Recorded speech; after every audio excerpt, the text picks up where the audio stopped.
Assalamualaikum warahmatullahi wabarakatuh. Puja dan puji syukur kehadirat Allah Subhanahu wa taala yang telah memberikan kepada kita segala nikmatnya dan karunia-Nya, sehingga pada kesempatan pagi hari ini kita masih diberi kesehatan, juga kesempatan, dan dengan harapan mudah-mudahan pembelajaran pada pagi hari ini dapat berjalan dengan lancar. Amin ya rabbal alamin. Adapun pada kesempatan pagi hari ini kita akan belajar tentang jual beli. Jual beli atau al-bai' menurut bahasa artinya memberikan sesuatu untuk mendapatkan sesuatu. Sedangkan menurut istilah, jual beli diartikan tukar menukar suatu benda dengan benda lain disertai akad atas dasar suka sama suka atau ridho birridho. Dalam ilmu fikih, jual beli diistilahkan dengan muqabalatu malin bimalin qabilaini litasarrufi bi'ijabin wa qabulin alal wajhil ma'duni fih. Yang artinya pertukaran harta dengan harta untuk keperluan tasarruf atau pengelolaan yang disertai dengan lafadz ijab dan qabul menurut tata aturan yang diizinkan atau yang telah ditentukan.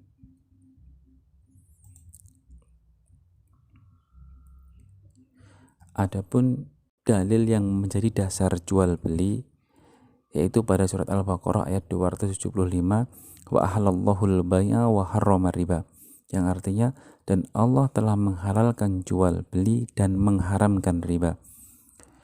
Kemudian ada lagi, ya ayyuhalladzina amanu la ta'kulu amwalakum bainakum bil batil illa an takuna tijaratan an taradin minkum, yang artinya hai orang yang beriman, janganlah kamu saling memakan harta sesamamu dengan jalan yang batil, kecuali dengan jalan perniagaan yang dilakukan secara suka sama suka. An-Nisa 29. Adapun rukun jual beli yang mana jika rukun ini tidak terpenuhi maka jual beli tidak sah. Adapun rukunnya antara lain adalah penjual atau bisa disebut bai', kemudian pembeli atau disebut mushtari, barang yang diperjualbelikan atau disebut ma'qud alaih, kemudian alat nilai tukar pengganti barang yaitu berupa uang, kemudian ucapan serah terima antara penjual dan pembeli yang disebut sighot ijab qabul. Di sighot ijab qabul itu, saya beli tempe, oh tempenya habis, adanya tahu, bagaimana? Oh ya nggak apa-apa, itu contoh dari sighot ijab qabul. Selanjutnya adalah syarat-syarat dalam jual beli. Yang pertama adalah syarat penjual dan pembeli. Jual beli dianggap sah apabila penjual dan pembeli memenuhi syarat sebagai berikut. Yang pertama, kedua belah pihak harus sudah balik. Maksudnya baik penjual atau pembeli sudah dewasa. Yang kedua, keduanya berakal sehat. Orang yang gila, orang yang bodoh yang tidak mengetahui hitungan tidak sah mengadakan perjanjian jual beli atau tidak sah mengadakan transaksi jual beli.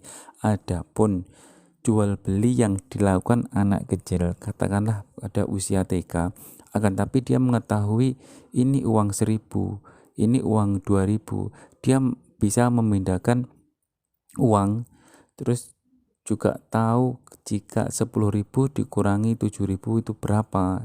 Artinya dia sudah bisa hitungan, itu tetap sah-sah saja.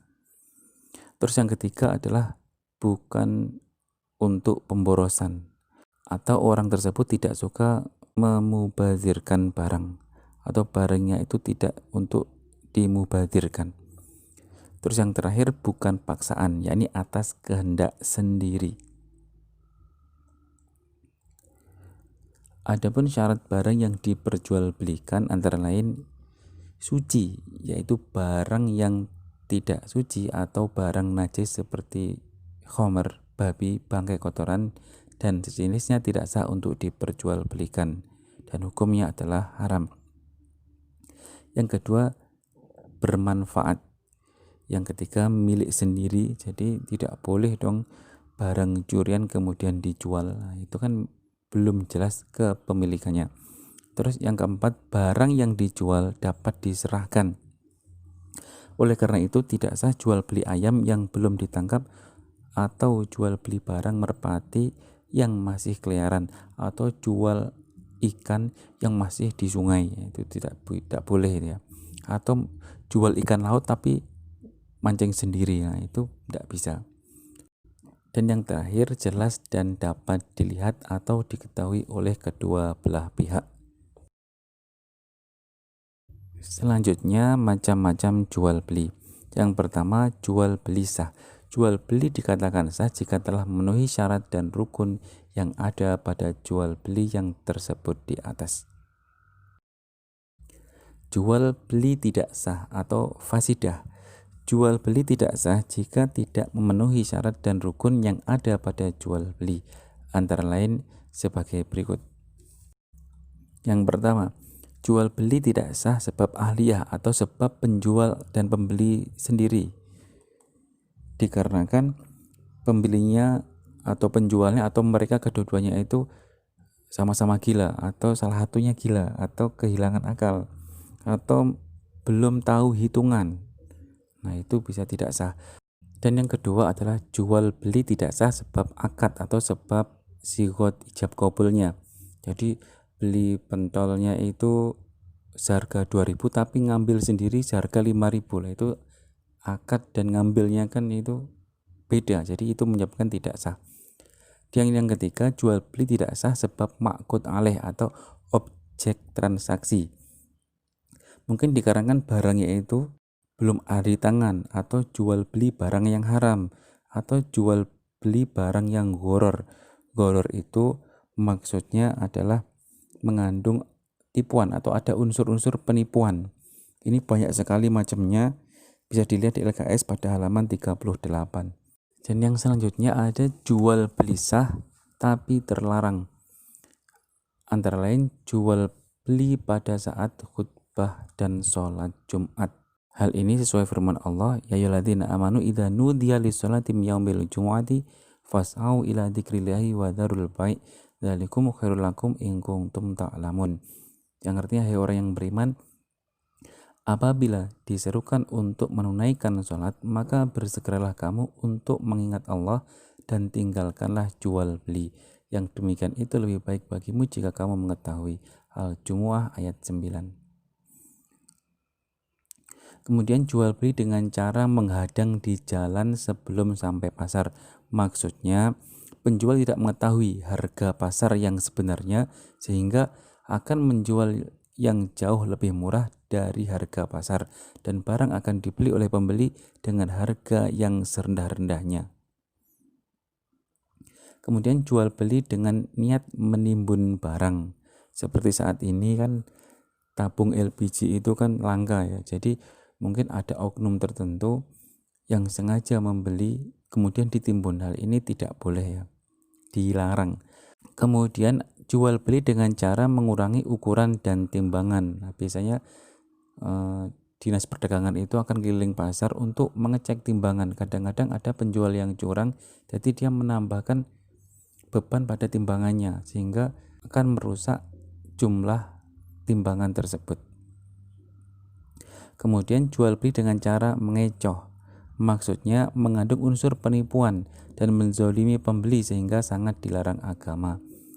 Contohnya seperti ini, ketika kita beli apel di Malang, biasanya kan yang tampak di depan itu kan yang bagus-bagus saja, sedangkan dalamnya ternyata busuk dan kita nggak tahu karena apelnya tadi sudah terbungkus rapi. Kemudian yang terakhir adalah jual beli barang yang masih dalam tawaran orang lain. Ini jelas tidak boleh ya. Kemudian selanjutnya adalah khiyar dalam jual beli. Khiyar secara bahasa artinya memilih. Adapun secara istilah adalah hak memilih bagi penjual atau pembeli untuk meneruskan akad jual beli atau membatalkannya. Khiyar bermanfaat bagi kedua belah pihak sehingga dapat memikirkan sejauh mungkin kebaikan dan keburukannya dengan melakukan jual beli agar tidak terjadi penyesalan di kemudian hari. Adapun macam-macam khiyar, yang pertama khiyar majelis, ialah khiyar yang berlangsung selama penjual dan pembeli masih berada di tempat jual beli. Adapun salah satu khiyar majelis dalam kehidupan sehari-hari adalah pernyataan penjual bahwa barang yang sudah dibeli tidak dapat dikembalikan. Nah, itu salah satu contoh khiyar majelis. Selanjutnya ada khiyar syarat, adalah hak penjual atau pembeli atau keduanya untuk melanjutkan atau membatalkan transaksi jual beli selama masih dalam masa tenggang yang disepakati oleh kedua pihak.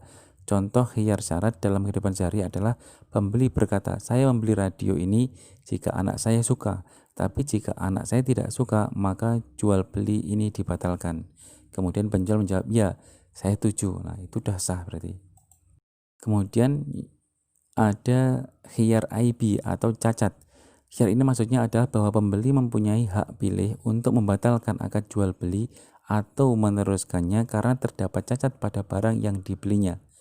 Cacat barang tersebut dapat mengurangi manfaat bagi barang yang dibeli. Adapun manfaat khiyar antara lain menghindarkan terjadinya penyesalan di antara kedua belah pihak, kemudian memperkecil kemungkinan adanya penipuan dalam jual beli, kemudian mendidik kepada penjual dan pembeli agar lebih bersikap hati-hati, cermat, dan teliti dalam bertransaksi.